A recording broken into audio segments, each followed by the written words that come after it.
बाज़ाहिर देखने में बड़ा अच्छा लगता है कि साहब ये कव्वाल कव्वाली गा रहा है, नोटों की बारिश हो रही है, 1 लाख रुपए लिफाफ में मिला, 2 लाख रुपए छूट के तौर पर 3 लाख समेटा चला गया, बड़ा मज़ा करता होगा। अब इस आपके इलाके में चूँकि अब तकरीरें कम सुनी जा रही हैं, इस अब यहाँ शेख चिल्ली आ रहे हैं। शेख चिल्ली दिल्ली से आता है, पूरी टीम लेके आता है, उसके बाद वो गाता भी है, तबला हारमोनियम भी बजाता है और कॉमेडी कह कह के पूरी पब्लिक को हंसाता है। क्योंकि अब खा खा करके गर्दन तक यहाँ लंगर यहाँ तक खाया है, पेट पूरा फूल रहा है, अब घर में साहब सामान की फरावानी है, तो अब हंसेगा, हंसने के लिए कॉमेडी चाहिए, कॉमेडियन चाहिए। अब कॉमेडियन को बुला रहा है। अब कौन बोलेगा कि हराम मत खाओ, हलाल मत खाओ, गर्दन तक हराम में डूबा हुआ, वो सुनेगा मौलाना की बोली कि हराम मत खाओ? कौन सुनेगा उसकी बोली? वो तो बोलेगा भगाओ इस मौलाना साहब को, इमामत से भगाओ इसको। कोई मौलाना साहब बोल दिया मस्जिद में शराब पीना हराम है, मुतवल्ली शराबी है, भगाओ इसको। यहाँ तक गुस्सा इतना ज्यादा आलिमों पे आता, इमाम साहब पे आता है आजकल कि 2-5 मिनट तकरीर लेट हो गई, भगाओ इसको, असर से पहले भगा दो। क्योंकि कमजोर है मौलाना साहब, इनकी कोई न टीम है, न कोई फौज है, न इसके पास कोई आर्मी है, न कोई इसके पास और कोई साहब इसके सर पे कोई सरपरस्त है नहीं। बेचारा कोई भी फटीचर क्लास का रिक्शा चालक भी आके इसको भगाने की धमकी दे देता है। जाइए लंबी क़िरात करे फजर में तो भागो, तकरीर लंबी हुई है तो भागो। अब साहब, अब इमाम साहब किसी दूसरे घर में फातिहा के लिए चले गए, ये ज्यादा उसके यहाँ जा रहा है, इसको भगाओ। यानी सिर्फ भगाओ और कोई मतलब नहीं। इमाम साहब को अगर मुलाजिम की हैसियत से देखोगे तो भगाने की बात दिमाग में आएगी, अगर नाइबे रसूल की हैसियत से देखोगे तो पांव चूमने की बात दिमाग में आती रहेगी। हमारे पास 1000 एकड़ जमीन है, जमींदार है, नाइबे महबूबे परवरदिगार वो नहीं हो सकता है। नाइबे रसूल वो है जिसके सीने में कुरान हदीस का इल्म है, वो नाइबे रसूल है। रसूल का नाइब है, एक होता है प्रधानमंत्री, एक होता उप प्रधानमंत्री। उत्तर प्रदेश में एक है चीफ मिनिस्टर, चीफ मिनिस्टर यानी साहब मुख्यमंत्री है, और एक उप मुख्यमंत्री है। उप मुख्यमंत्री पता नहीं उत्तर प्रदेश में कौन है, कौन मौर्य है, कौन मौर्य है, वो भी है। तो अब वो उप मुख्यमंत्री है। अब कोई जानता भी नहीं, वो है बस एक टाइटल दे दिया उसको, कुर्सी पर बैठा दिया कि बेटा बेवकूफ बन के रहो तुम, काम तो सब पंडित जी करेंगे और तुम्हारी बिरादरी का सपोर्ट लेने के लिए तुम साहब मूर्ति बन करके बैठे रहो। उसी तरह से एक चीफ प्राइम मिनिस्टर का जो वाइस प्राइम मिनिस्टर होता है, जो साहब उप प्रधानमंत्री होता है, वो भी ऐसे ही कठपुतली बना करके उसको बैठा देंगे। जैसे हिंदुस्तान में हमारा प्रेसिडेंट है, बेचारा अपना आराम से वहाँ पर प्रेसिडेंट हाउस में बैठा रहता है, डेली अपना मोबाइल देखता रहता है, कोई काम धाम तो है नहीं। वो काम तो मिनिस्टर करेंगे, प्रधानमंत्री करेंगे, फॉरेन मिनिस्टर करेंगे, साहब एक्सटर्नल अफेयर्स के मंत्री करेंगे, डीएम करेंगे, एसपी करेंगे, ब्लॉक डेवलपमेंट ऑफिसर करेंगे, ये सारे काम करेंगे। अच्छी प्रेसिडेंट अपना चुपचाप अपना बैठा हुआ आराम से। हाँ, जबकि हुकूमत को खतरा हुआ तो उस वक्त में ये प्रेसिडेंट साहब हरकत में आएंगे कि इसको बदल के उसको शपथ दिलवा देंगे, उसको बदल के इसको शपथ दिलवा देंगे, वरना नहीं तो चुपचाप आराम करना है कठपुतली की तरह। उसी तरीके से साहब चीफ मिनिस्टर और उप प्रधानमंत्री होते हैं। प्रधानमंत्री, उप प्रधानमंत्री, मगर ये दर्जा बहुत बड़ा है। वजीर आजम, नाइबे वजीर आजम, बहुत बड़ा दर्जा होता है, बहुत बड़ा दर्जा, अगरचे उसके पास यहाँ इख्तियार नहीं है। नाइबे रसूल होना, अल्लाह रसूल होना कितना बड़ा दर्जा है। पर सरकार के मुकाबिल में कोई नहीं है, न दुनिया का कोई दूसरा इंसान मुस्तफ़ा की तरफ पैदा हुआ, न क़यामत तक पैदा हुआ। वह मुमतने उन नज़ीर है, वो लाजवाब है। वो ये 2-4 लुच्चा लफंगा चाहे कोई भी हुजूर के बारे में कुछ बोले, 2 रोटी खाए और साहब गाली बक करके अपनी सियासत की दुकान चमकाए, उसकी कोई हैसियत है क्या? रामगिरी की घंटी बजा के 2 टका कमाने वाला, उसकी कोई हैसियत है उसकी? और साहब वो अभी जो आया है वो डासना मंदिर का, वो साहब वो मंदिर पहले भी औलफल बका था और अभी भी औलफल बक रहा है, उसकी कोई हैसियत है क्या? चेहरा देखें कैसा लगता है, कपड़ा कैसा पहनता है, मुंह किस तरह से लगता है, और ये चला है पैगंबर आज़म अलैहिस्सलाम के खिलाफ बोलने के लिए। ये 2-4 खसीस और रजील की कोई हैसियत नहीं है। इसी हिंदुस्तान में एक जबरदस्त गैर मुस्लिम जो हिंदू है मगर मुस्तफ़ा की तारीफ में किताब लिख दिया है। उस किताब में वो लिखता है the personality of Muhammad, it is most difficult to get into the whole truth of it. ये गैर मुस्लिम इन जैसे गिरिराज जैसे लोग हजारों लाखों करोड़ों को कई साल तक पढ़ाने वाला पढ़ा लिखा आदमी ये क्या कहता है? ये कहता है इस्लाम के पैगंबर की शख्सियत की तह में उतरना बहुत मुश्किल है।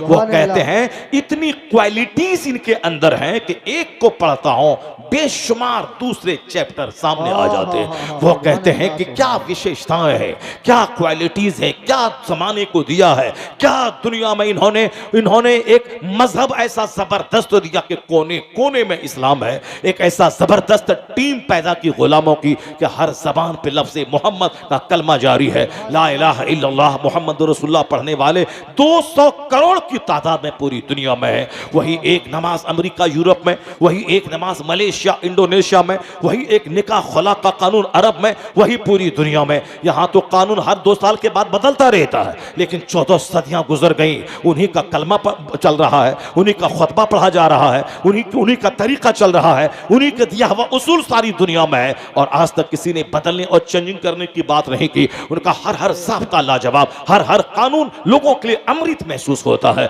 जो 1400 साल पहले कहा, 1400 साल के बाद ऐसा लगता है जैसे आज की वो बात है। वो कहते हैं जो जीवन पद्धति दी है, जो नज़ामे हयात दिया है, ये भी कान खोल के सुन ले कि तुमने तो पुतला जलाने की बात करके अपने आप को बेगैरत, अपने आप को बेहया, अपने आप को बेशर्म, अपने आप को नंगे वतन और नंगे आलम दुनिया के लिए शर्म, shame of the world, shame of India, India के लिए शर्म है जो इस कदर घटिया बातें बोलकर हिंदुस्तान के 140 करोड़ इंसानों का अपमान किया है, 40 करोड़ मुसलमानों को ज़हनी तौर पर तकलीफ पहुंचाया है। ये बदतमीज उनके खिलाफ बोलता है जो कायनात के रहमत बन के आए, जो दुनिया के लिए मोहसिन आदमियत बन के आए।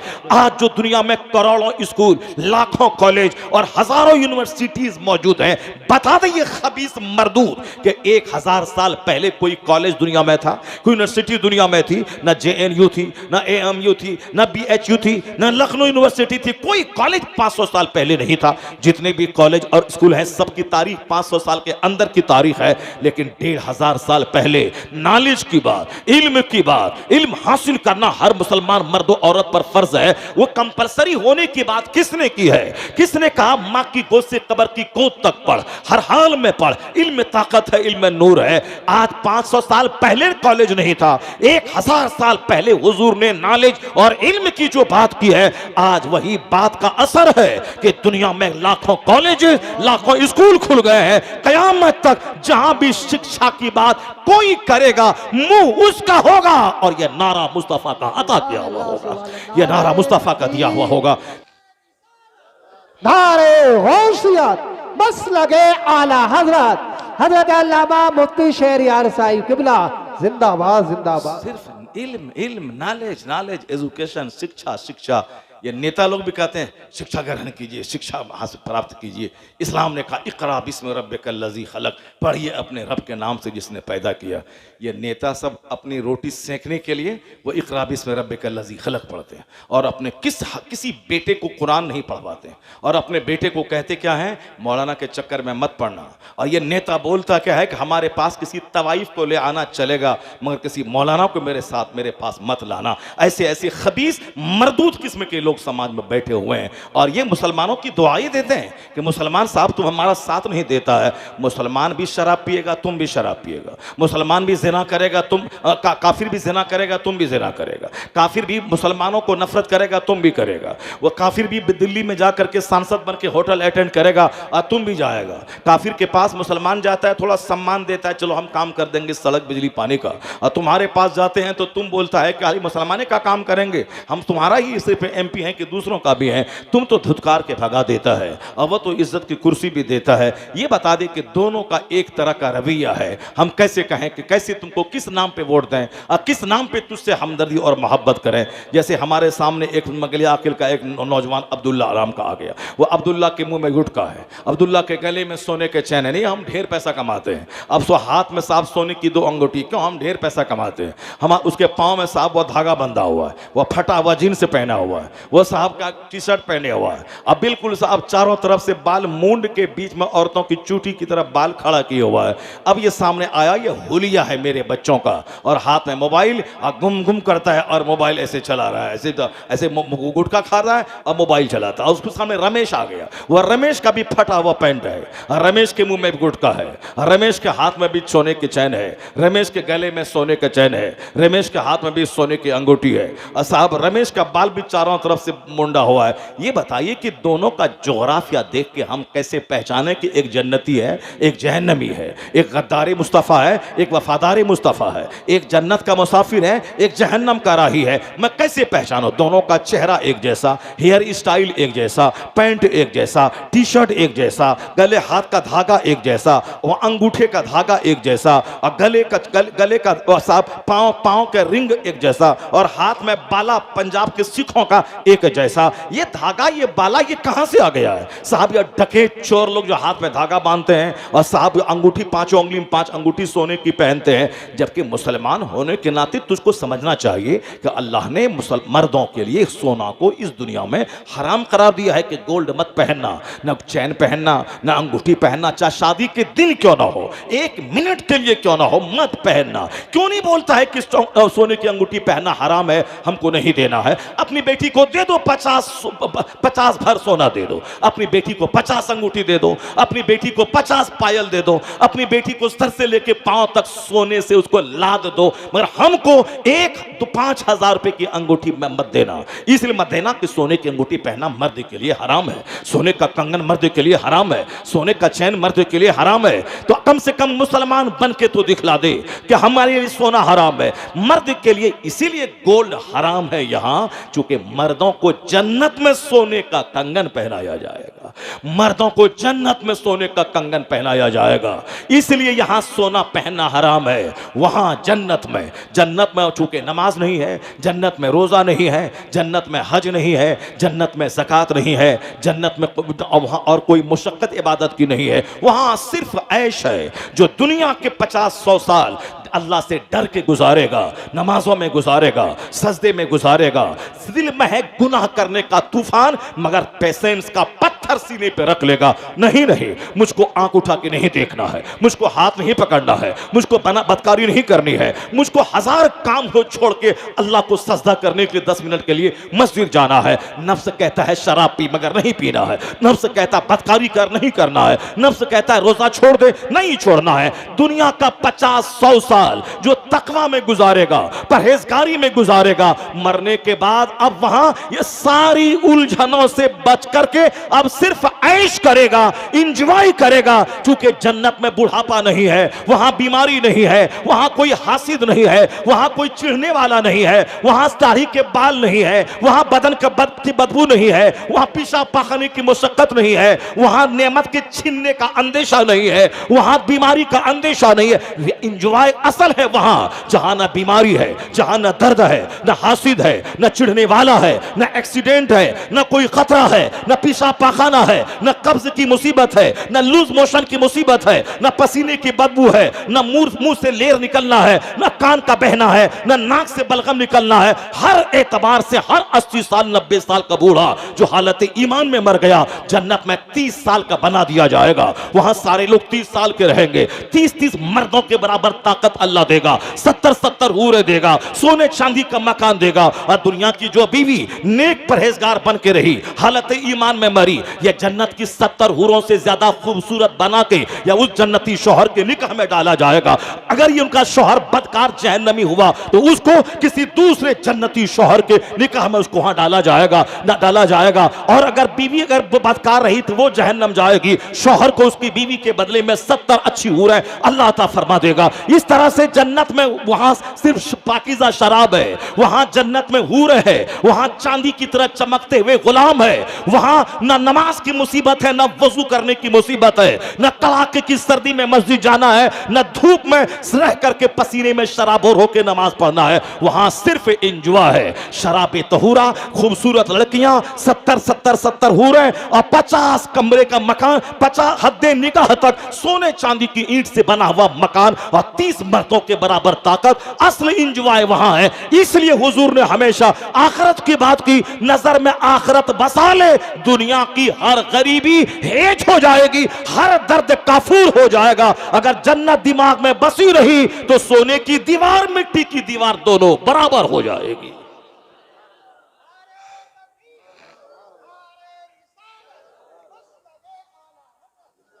अगर दिमाग में जन्नत बसी रही तो दुनिया में सोने की दीवार मिट्टी की दीवार दोनों बराबर हो जाएगी। दुनिया में आदमी को सिर्फ धैर्य रखना है, पेशेंस रखना है, यहां कंट्रोल में रहना है।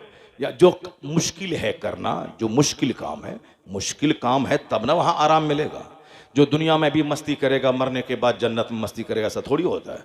दुनिया में भी अल्लाह ने पैदा किया है, ये आलमे इम्तिहान है। ये इम्तिहान का वक्फा है। इस इम्तिहान में जो कामयाब होगा मरने के बाद वहाँ जन्नत की बहार है, उसके लिए तैयार हैं। इसलिए हुजूर ने हमेशा जन्नत की बात की, इसलिए हुजूर ने हमेशा आखिरत की बात की, इसलिए हुजूर ने हमेशा अल्लाह से डरने की बात की, इसलिए हुजूर ने हमेशा इस दुनिया के 2, 4, 5, 10 साल, यहाँ का 100 साल भी 1 मिनट के बराबर है, तो 100 साल 1 मिनट है सब्र से जीना, पेशेंस से जीना, सब्र का पत्थर सीने पर रख लेना है। मकान नहीं है हमारे पास तो उसके लिए डकैती चोरी करके मकान बनाना नहीं है, उसके लिए साहब जानवर की तरह दिन रात मेहनत करके मकान बनाने के लिए मेहनत नहीं करनी है, बल्कि नजर में जन्नत को बसा लेना है। फिर क्या होगा कि ये मिट्टी, किराए का घर अपना घर दोनों बराबर हो जाएगा। किराए के घर से भी लाश निकली, कब्रिस्तान में दफन हो गई। 5 मंजिला मकान से भी लाश निकली, अब वो भी 2 गज जमीन में कब्रिस्तान में दफन हो गई। अब जब एक अरबपति वही कब्रिस्तान में गया है और जो किराए के घर में रहता था वो भी उसी कब्रिस्तान में गया है, जब दोनों का रिजल्ट एक है तो चंद दिनों के लिए मकान मकान मकान, आज दुनिया में सबसे बड़ा काम मकान ही बनाना हो गया है। 50 साल पसीना बहाओ, एक मकान बना लो, बस खेल खत्म है। 10-20 साल अमेरिका में नौकरी करो, सऊदी अरब में, वहां से आके एक घर बना लो, बस उसके बाद सब खेल खत्म है। उसके बाद 1 दर्जन बीमारी, उसके इलाज करने के लिए पैसा मांगते रहो या अपना घर बेचो उसका इलाज करवाओ। यही तो है ये दुनिया। दुनिया में इंजॉय कहाँ है, दुनिया में मस्तियां कहाँ है?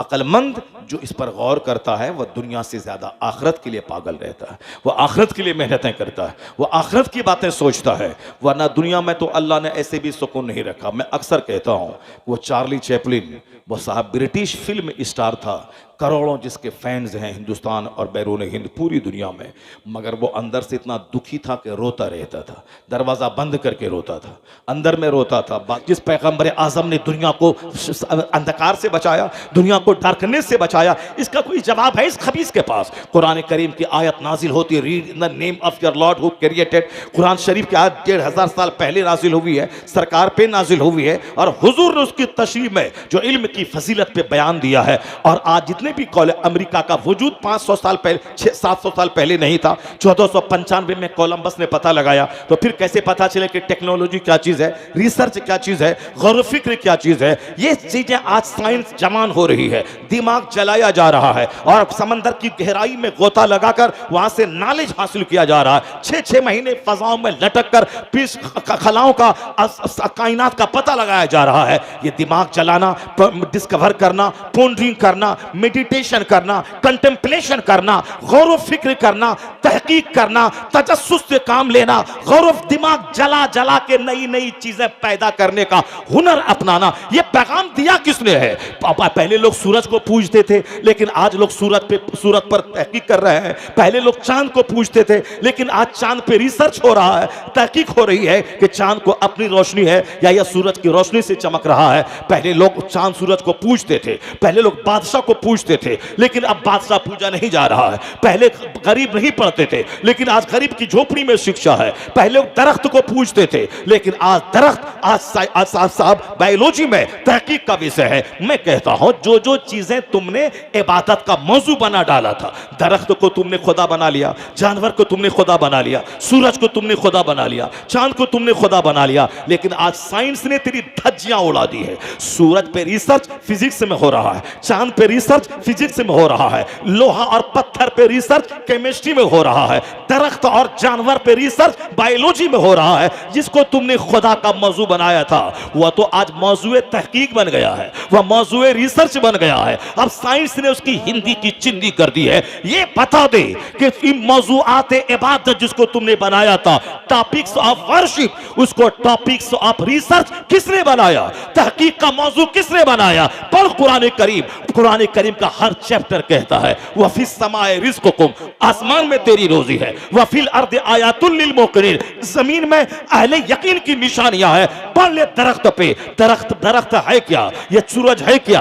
ये पत्थर है क्या? पत्थर के नाम पे कुरान की सूरत का नाम है सूरह हजर मौजूद है, सूरह शम्स मौजूद है, सूरह कमर मौजूद है, सूरह तारीख मौजूद है, सूरह नज्म मौजूद है, सूरह रात बिजली के नाम पे सूरत मौजूद है, सूरह दुखान के माना गैस, उस गैस के नाम पे कुरान की सूरत मौजूद है। पता ये चला साइंटिफिक चैप्टर में जिस पर बहस हो रही है वो सारा उन्वान इस्लाम का दिया हुआ है। तो मैं कहता हूं आज साइंसदान दरख्त को पूछता नहीं है, दरख्त पे रिसर्च करता है। ये दरख्त हंसता कैसे है, रोता कैसे है, ऑक्सीजन देता कैसे है, इसकी जड़ें कहां तक है, दरख्त के फायदे क्या चीज है। तो जिसको लोगों ने कल तक इबादत का टॉपिक बनाया था आज वह रिसर्च का टॉपिक बन गया है। इतना बड़ा इनकलाब, इतनी बड़ी क्रांति, इतना बड़ा रिवॉल्यूशन किसने पैदा किया कि मौजूए इबादत से हटाकर उसे मौजूए तहकीक बना दिया? जवाब मिलेगा इतना बड़ा काम मोहम्मद अरबी अलैहिस्सलाम ने करके दिखा दिया। क्या बात है। पूरी दुनिया में आज साइंस का दरवाजा खोलने वाला कोई नहीं है, अगर है तो मोहम्मद अरबी की ज़ात गिरामी सल्लल्लाहु अलैहि वसल्लम। तो आप इस निहत से, इस नुक्ते नज़र से, ये तो दो रोटी खाने वाला रजील और खबीस मरदूद, इसको क्या खबर कि मुस्तफ़ा कौन है, मुस्तफ़ा क्या है, क्या दुनिया को दिया है। डॉक्टर माइकल हार्ट जैसा आदमी, अमेरिका का वैज्ञानिक भी, अमेरिका का बैरिस्टर भी, उसने जब देखा कि दुनिया के लाखों करोड़ों महान लोगों में से 100 आदमी को छांटना है तो किस किस का नाम ले? कहा कि अकीदत मोहब्बत की बुनियाद पर रैंकिंग हम नहीं करेंगे। उन्होंने कहा सच्चाई की बुनियाद पर रैंकिंग करेंगे। ऐसा नहीं कि हमको अपने लीडर से मोहब्बत है तो इसका नाम 1 नंबर पे दे देंगे, नहीं, हम रियलिटी की बुनियाद पर रैंकिंग करेंगे। मजहबन क्रिश्चियन था, वह जीसस क्राइस्ट का नाम अव्वल नंबर पे दे सकता था मगर नहीं दिया। वह साहब एजुकेशन के एतबार से साइंटिस्ट है, न्यूटन का नाम अव्वल नंबर पे दे सकता था। जो न्यूटन फादर ऑफ साइंस कहलाता है उसका नाम 1 नंबर पे नहीं दिया। चुनांचे उन्होंने कई साल दिमाग जला कर वर्ल्ड हिस्ट्री का अध्ययन करके अपने दिमाग में बातें बसा सारी दुनिया की मशहूर शख्सियात को आंख की पुतलियों में समेट कर उन्होंने उसके लाखों में से छांट कर 100 आदमी को अलग किया जो हर मुल्क, हर अहद, हर इंसान पे जो अपना असर छोड़ा हो। ऐसी इंपॉर्टेंट पर्सनैलिटीज में अब उस 100 में अव्वल नंबर पे कौन आएगा, 2 पे कौन आएगा, 3 पे कौन आएगा? डॉक्टर माइकल हार्ट ने दिमाग जलाया। ऐसे नहीं कि ऐसे लिख दिया अव्वल नंबर पे दे दीजिए, जैसे हिंदुस्तान में आजकल होता है, इसको साहब फला अवार्ड तो फला को दे दीजिए, दादा साहब फलकर अवार्ड उसको दे दीजिए, भारत रत्न का अवार्ड जिसको जो पार्टी के लिए मुफीद हो, वो पार्टी का चमचागिरी करता हो उसको दे दीजिए। ये वहां चमचागिरी वाला काम नहीं है, बल्कि उन्होंने कहा तक मैं फैक्ट और रियलिटी की बुनियाद पर रैंकिंग करूंगा, वो अकीदत और मोहब्बत को मैं सामने आने नहीं दूंगा। उन्होंने दुनिया के इतिहास का मुताला करके जब रैंकिंग किया, लोग कह रहे थे कि न्यूटन साइंटिस्ट का बाप है, उसका नाम अव्वल नंबर पे जरूर देगा, क्योंकि हर घर में मोबाइल, हर घर में लैपटॉप, हर घर में फ्रिज, हर घर में एसी, हर घर में 2 व्हीलर 4 व्हीलर, हर घर में ट्रेन, हर मुल्क में प्लेन, ये सारी चीजें देने वाला न्यूटन है। न्यूटन ने एक रास्ता दिखलाया है, उसी रास्ते पे तहकीक करके सारी चीजें बन रही हैं। न्यूटन फादर ऑफ साइंस कहलाता है, उसका नाम जरूर देगा, चूंकि अमेरिका से लेके दुनिया के हर मुल्क के हर घर में ये सारी चीजें मौजूद हैं। तो अब ये जो हर घर में अपने नॉलेज और अपने इल्म की रोशनी फैला दे वही सबसे बड़ा लीडर होगा। मगर मालूम है उस आदमी ने न्यूटन का नाम भी अव्वल नंबर पे नहीं दिया, न्यूटन का नाम 2nd नंबर पे दिया है, लेकिन पहले नंबर पे नहीं दिया। पहले नंबर पे नाम किसका दिया है? कोई मौलवी साहब नहीं, पीर साहब नहीं है, और इन जैसा खबीस मरदूद नहीं, वो तो अमेरिका का पढ़ा लिखा आदमी जो हिंदुस्तान के इन जैसे खरबों पर भारी है, वो चूंकि 7 समंदर पार के लोगों ने ही माइक्रोफोन दिया है, हवाई जहाज दिया है, 4 व्हीलर दिए हैं, ये सारे के सारे जो हाथ में मोबाइल, कंप्यूटर, लैपटॉप, जो हर घर में टेलीविजन है, जो जेएल बेयर्ड ने दिया है, वो उसी 7 समंदर पार के लोगों ने दिया है। अगरचे हमारा मुल्क महान है अमेरिका यूरोप से, हम पूरे हिंदुस्तान को अमेरिका यूरोप से महान मानते हैं, हिंदुस्तान की तारीफ का गुणगान करते हैं। अमेरिका से अच्छा हिंदुस्तान हमारा, चाइना से अच्छा हिंदुस्तान हमारा, लेकिन जो सच्ची बात है उसको तो मानना पड़ेगा। ये सारी माइक्रोफोन हमारा कोई हिंदुस्तानी नहीं बनाया, हवाई जहाज को हिंदुस्तानी नहीं बनाया, जहां साहब टेलीविजन को हिंदुस्तानी नहीं बनाया, तो कैसे हम बोल दें कि हमारा हिंदुस्तान महान है? टेलीविजन दिया है, रेलवे स्टेशन रेलवे दिया है, और हवाई जहाज दिया है। हवाई जहाज बनाने वाला अमेरिका का 2 भाई राइट ब्रदर्स है, ये माइक्रोफोन देने वाला डेविड हक्स है, टेलीविजन देने वाला जेएल बेयर्ड है, या मशीन मोटर कार देने वाला हेनरी फोर्ड है। तो फिर हम कैसे बोलते हैं कि हिंदुस्तान का फला आदमी ने उसने ऐसा दे दिया? वो साहब बकवास का कोई जवाब नहीं है कि हमने ये कर दिया, हमने वो कर दिया, पहले कुछ नहीं था हिंदुस्तान में, लगता है कि सब कुछ यही 10 साल के अंदर में कर दिया। पहले जो 70 साल से कुछ हिंदुस्तान में नहीं था, गड्ढा था, सड़क नहीं थी, टेलीफोन नहीं था, यहाँ कुछ नहीं था, कोई हथियार नहीं था, कोई स्कूल नहीं था, कोई कॉलेज नहीं था, कोई डीएम नहीं था, कोई साहब एसडीएम नहीं था, कोई आईपीएस ऑफिसर नहीं था, कोई फैक्ट्री नहीं थी, कोई कार सड़क पे नहीं थी। ये सारी चीजें इस ठेकेदार ने सब कुछ कर दिया है। जबकि हिंदुस्तान में साहब कॉलेज था, यूनिवर्सिटी थी, सड़कें थी, प्लेन थे, जहाज थे, रेलवे स्टेशन थे, सारी डेवलपमेंट थी, मगर ये अपने सर पे सारा पगड़ी बांधना चाहता है। ये सारी चीजें हमने अभी 10 साल में कर दिया, नहीं चलेगा। बकवास से काम नहीं, सच्चाई से काम चलेगा। सच्चाई यही है कि हवाई जहाज देने वाला अमेरिका का राइट ब्रदर्स, सच्चाई यही है कि माइक्रोफोन साहब हेलीकॉप्टर देने वाला उसी 7 समंदर पार का, सच्चाई फाउंटेन पेन देने वाला उसी 7 समंदर पार का। मगर उसके बावजूद हिंदुस्तान की सड़ी हुई गलियां हमारे लिए अमेरिका के व्हाइट हाउस से बेहतर है, क्योंकि हमारा हिंदुस्तान हमारा चमन है। मगर आदमी होने के नाते क्वालिटी की कदर तो करनी पड़ेगी। अगर क्वालिटी कोई अमेरिका दे रहा है, मानना तो पड़ेगा। हवाई जहाज पे हम चल रहे हैं, मक्का मदीना जा रहे हैं, लेकिन हमको एतराफ तो करना पड़ेगा कि देने वाला अमेरिका का 2 भाई है, तो आदमी वही है जो दूसरे की कदर करे। अब जरा गौर से सुनिए, डॉक्टर माइकल हार्ट उसी अमेरिका का, उसने क्या कहा? वो कहता है he is the only man in history who was supremely successful on both religious and secular levels. वो आदमी किताब द 100 नामी लिख दी। जब किताब छप के प्रेस से बाहर आई तो दुनिया दंग रह गई कि इस रुए जमीन का सबसे कामयाब तरीन इंसान कौन है? डॉक्टर माइकल हार्ट के नजदीक रिसर्च के बाद न न्यूटन, न आइंस्टाइन, न कोई इब्राहिम लिंकन, किसी का नाम नहीं था। उसने कहा कि इस धरती का कामयाब तरीन इंसान मोहम्मद अरबी की जात सल्लल्लाहु अलैहि वसल्लम। उसने पहला नाम आका अलैहिस्सलाम का लिया, Muhammad. He was the only man in history who was supremely successful on both religious and secular levels। मजहबी और सियासी दोनों सतह पर सबसे ज्यादा जो कामयाब तरीन शख्स हुआ है वो मोहम्मद अरबी की ज़ात गिरामी है। अब किसी ने एतराज़ किया कि उनका नाम क्यों लिखा? उसने आगे एक चैलेंज किया है, if you are not satisfied with my research, अगर तुम मेरी तहकीक से मुतमईन नहीं हो तो दलील दे दो, हम अपनी तरतीब बदल देंगे। तुम दलील दे दो कि उनसे बड़ा कौन है, हम अपनी तरतीब बदल देंगे, हम अपनी तरतीब बदल देंगे। कहा कि अगर तुम मेरी तहकीक से मुतमईन नहीं है तो मुझे दलील देके समझा दो कि उनसे बड़ा कौन हो सकता है, हम अपनी तरतीब बदल देंगे। 1978 में यह किताब छपी है अमेरिका से, और आज ये 2024 हो गए, आज तक किसी ने माकूल दलील नहीं दिया कि उनसे बड़ा किसको माना जाए। शेक्सपियर बड़ा है, साहित्य का बड़ा है, गांधी बड़े हैं, इंडिया के बड़े हैं, पॉलिटिक्स के बड़े हैं, और साहब इब्राहिम लिंकन बड़े हैं, वो अमेरिका के बड़े हैं, माओ तुंग बड़ा है, चाइना का बड़ा है, हिटलर बड़ा है, जर्मनी का बड़ा है, न्यूटन बड़ा है, साइंस के क्षेत्र का बड़ा है साहब, और दूसरे लोग बड़े हैं साहब, वो शायरी के क्षेत्र के बड़े हैं। गांधी बड़े हैं, पॉलिटिक्स के इंडिया में बड़े हैं, अंबेडकर बड़े हैं, इंडिया के बड़े हैं, मगर एक ऐसा बड़ा जो अमेरिका में भी बड़ा हो, जो इंडिया में भी बड़ा हो, जो अरब में भी बड़ा हो, अजम में भी बड़ा हो, वो पैसा बड़ा जो सियासी क्षेत्र में भी बड़ा हो, मजहबी क्षेत्र में भी बड़ा हो, जो हर जबान में बड़ा हो, हर अहद में बड़ा हो, हर मुल्क में बड़ा हो, गरीब के लिए बड़ा हो, अमीर के लिए बड़ा हो, रियाया के लिए बड़ा हो, राजा के लिए बड़ा हो, अरबी के लिए बड़ा हो, अजमी के लिए बड़ा हो, ऐसा कोई बड़ा नहीं मिलेगा।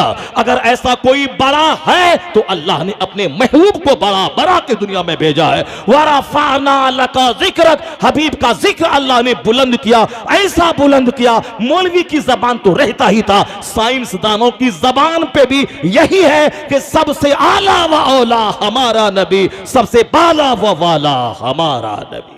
नारे तकबीर, नारे रिसालत, नारे गौसियत, मसलके आला हजरत उलमाए सुन्नत हजरत अल्लामा मुफ्ती शहरियार साहिब किबला जिंदाबाद जिंदाबाद। दो चार लफंगों के चिल्लाने से कुछ नहीं होने वाला है।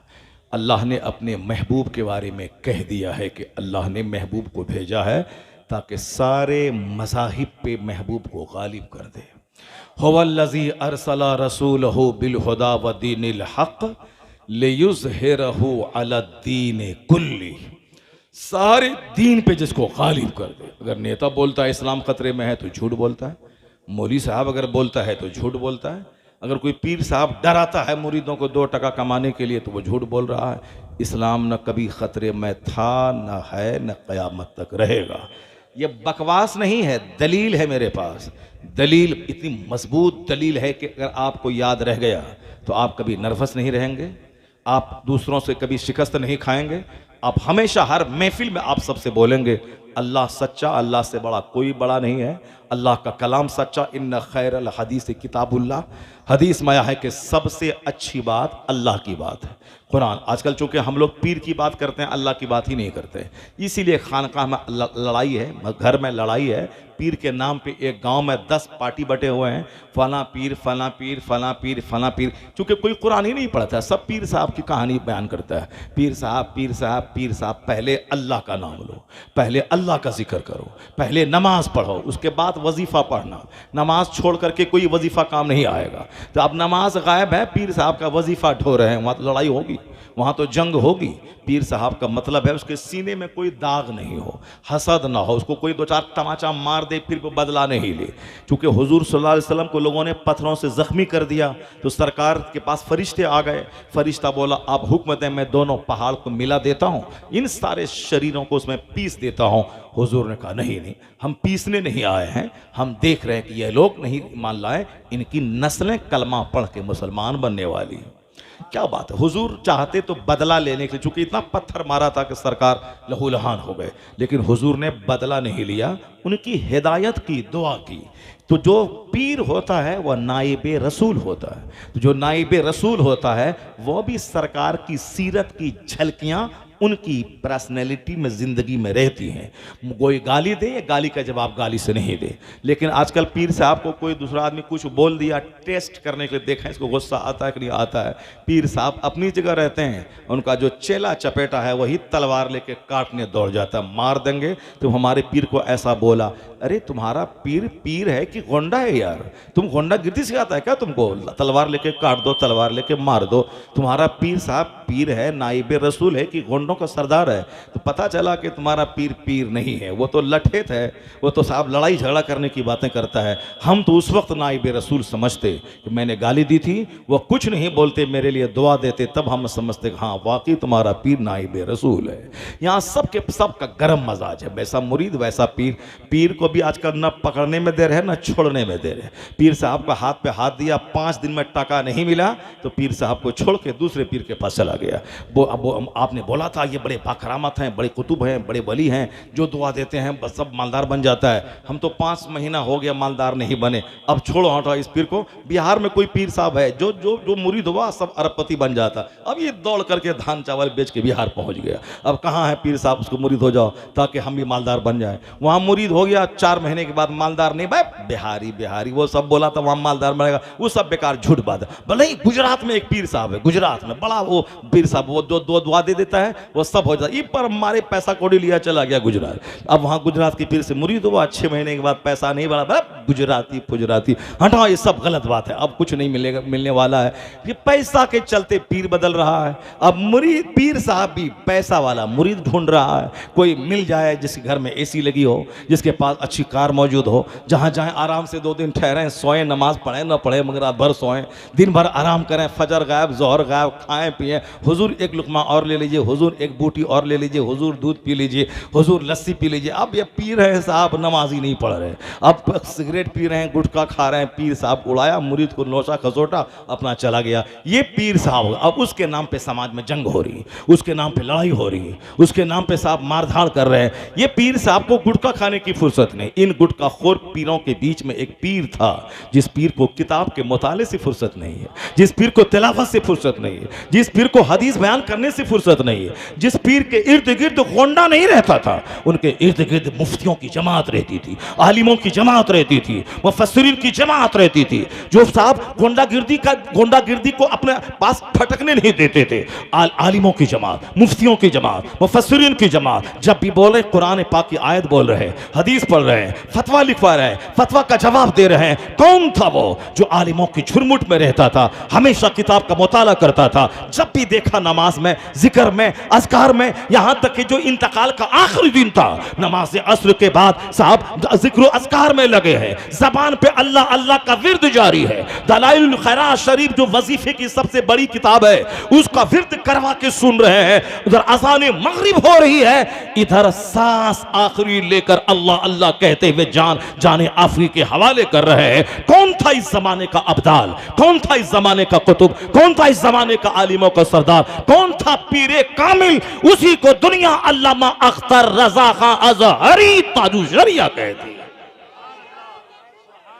नारे तकबीर, नारे रिसालत, बस लगे आला हजरत, बस्ती बस्ती करिया करिया, बस्ती बस्ती करिया करिया, बस्ती बस्ती करिया करिया। आला कौन हजरत बने मेहमाने काबा? आला हजरत की सारी किताबों, हैदरी, आला हजरत की सारी किताबों में सबसे पहले कुरान है, उसके बाद मुस्तफ़ा की हदीस है। वह लोग जब भी बयान करते हैं पहले कुरान। आला हजरत के बाप बहुत बड़े वली थे, मुफ्ती नकी अली खां, लेकिन एक किताब कोई बता दे कि आला हजरत ने अपने बाप की तारीफ में लिखी है? नहीं। आला हजरत के दादा रजा अली खां बहुत बड़े वली थे, लेकिन कोई बता दे कि एक किताब आला हजरत ने अपने दादा की तारीफ में लिखी है? नहीं। रजा अली खां इतने बड़े पीर थे कि बरेली में एक बार होली के मौके से गुजर रहे थे, रास्ते से एक तवाइफ ने ऊपर से होली में रंग दे दिया। आपका मुरीद साथ में था, बोला हुजूर जाते मैं उसको फाड़ दूंगा, मैं मार दूंगा उसको, क्यों उन्होंने रंग दिया हमारे शेख को? हजरत ने बोला नहीं नहीं, वो हमको रंग दिया है, अल्लाह उसको रंग दे देगा। क्या हमको वो रंग दिया, अल्लाह उसको रंग दे देगा। इतना बोलना था कि उस औरत के बदन में जैसे तन बदन में आग लग गई हो, बेचैन हो के ऊपर कोठे से नीचे उतरी, हजरत के पांव पे गिर गई और रोने लगी, कहने लगी हुजूर मुझे माफ़ कर दीजिए और कलमा पढ़ा के मुसलमान कर दीजिए। अल्लाह समान, देखा क्या कहा हजरत ने कि हमको रंग दिया, अल्लाह उसको रंग देगा। ऐसा रंग इस्लाम का चढ़ा दिया कि अब जन्नती बना दिया। अब वह नौजवान जो मारने जा रहा था, उसी नौजवान को सामने 2 मुसलमान को बुला करके उस औरत का निकाह उस नौजवान से कर दिया।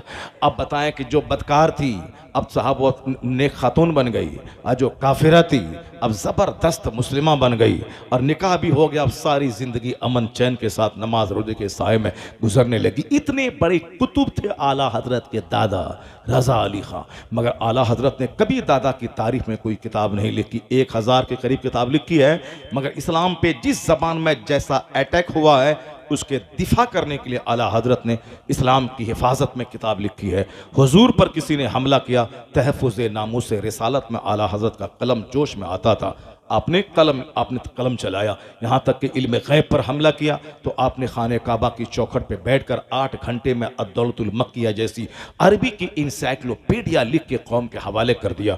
मगर दादा के सवाने उम्री पे कोई किताब नहीं लिखी, अब बाप की बायोग्राफी की कोई किताब नहीं लिखी। आज हमारे जैसा पीर अपने अंदर क्वालिटी तो है नहीं, अब बाप के सवाने उम्री पे किसी दूसरे कलमकार से किताब लिखवा दिया। अब मुरीदों में बंटवा था कि मुरीद लोग जान जाए इसका बाप बड़ा वली था, वह 2 रुपया देगा और हम खाएंगे अपना आराम से एसी में बैठ के अल्लाह अल्लाह करेंगे। ये जो जंग हो रही खानकाहों में वो 2 रुपया की जंग हो रही है। तिलावत, इबादत, रोज़ा, हज, ज़कात की जंग नहीं हो रही। वरना पीर का मतलब है 100 रकात नमाज नफल डेली पढ़ना, कौन पढ़ता है? उस पीर का मतलब है हर 3 दिन में ख़त्म कुरान करना, कौन करता है? पीर का मतलब है डेली 10,000 बार दरूद पढ़ना, कौन पढ़ता है? यहाँ तो है कि बगैर मेहनत के बाप के नाम पे पैसा मिल जाए, इसलिए मज़ार पे झूमर लगा रहा है। मस्जिद में साफ मुसल्ला नहीं है, ताकि मज़ार में झूमर लगेगा, मुरीद आएंगे तो फिर वो वहाँ महफिल समा होगी और वजद में आएंगे, मुरीद पैसा फेंकेंगे, पीर साहब के साल भर के खाने का इंतज़ाम बाप के उर्स में हो जाएगा। ये सारा ड्रामा हो रहा है। उर्स ज़रूरी है कि मस्जिद में नमाज ज़रूरी है? उर्स में झूमर ज़रूरी है कब्र पे कि मस्जिद में वज़ू खाना ज़रूरी है? मस्जिदें वीरान, मस्जिदें उजड़ी, मुसल्ला नहीं, वज़ू खाना नहीं, अब बगल में मज़ार है, 1 लाख का झूमर है। झूमर लगाने से साहिब मज़ार को 1 रुपया का सवाब नहीं मिलेगा। 1 करोड़ का गुंबद ऊपर बना दें, उसका सवाब 1 रुपया साहिब मज़ार को नहीं मिलेगा। हम जो कुरान पढ़ते हैं, हम जो उनकी रूह को सवाब पहुंचाते हैं, इसका सवाब मिलता है, न कि 1 लाख का अतर वहां मल दें उसका सवाब साहिब कब्रों को मिले। नहीं, ये झूमर इसीलिए है ताकि जो लोग ज़ियारत करने वहां जाएं उसको राहत मिले, रोशनी मिले, अंधेरे से निजात मिले। वह झूमर ज़ायरीन के लिए है, साहिब कब्र के लिए नहीं है।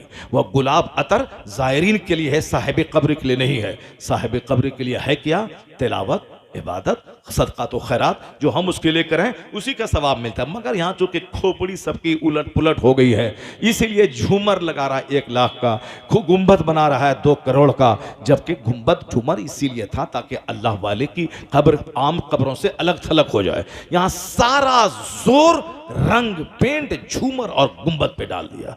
और उस बुजुर्ग ने सारी जिंदगी इशा के वजू से फजर पढ़ी, उसको कोई नहीं ले रहा है। वह सारी जिंदगी जौ की रोटी खाई, उसको कोई नहीं ले रहा है। गौसे आजम का लंगर सब ले रहा है और गर्दन तक दबा के खा रहा है। तोशा कादरिया कर रहा है और उसमें साहब का शुद्ध घी का इस्तेमाल हुआ है। सूजी है, चीनी है, काजू है, किशमिश है, उसमें साहब अखरोट है, बिदाना है, पिस्ता है, आपका सब है।